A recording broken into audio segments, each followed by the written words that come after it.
السلام عليكم ورحمة الله. كل أبطالنا في كل جبهات النادق والميادين والصخور وحتى أشاوسنا في الصحراء المثلث وغيرها.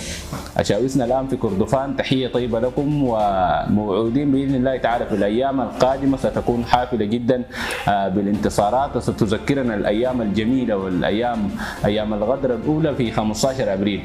بنقول لكل الناس الآن العدو جمع كل قواته وكل قواه، إنه الآن حاب يفتح عديد من الجبهات داخل كردفان، ولكن ثقتنا كبير بإذن الله تعالى في الله سبحانه وتعالى أولا، ثم في أشاوسنا الأبطال المرابطين الآن في محاور كردفان الكبرى.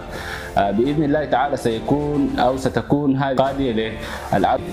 كذلك نرسل البشريات الطيبة لكل أشاوسنا المرابطين الآن في كردفان، إنه هناك أبطال وهناك قوة قادمة إليكم، وتعزيزات عسكرية كبيرة جدا قادمة من الصحراء للأبطال المرابطين الآن هناك. نحن الآن أصبحنا دولة السودان الجديد، والآن الناس زي كدولة، فلذلك نقول للناس تقدموا بكل ثبات، ولا كذلك اثبتوا، فالثبات نصف النصر، إلا يعني القوه ولا يعرف. كذلك ابشروا باذن الله تعالى يا ابطال النضالات، فان النصر قادم باذن الله تعالى. ابشروا يا ابطال ومحتمي امبراطوريه دوله 56، والنصر حليفنا على الدوام بعون الله.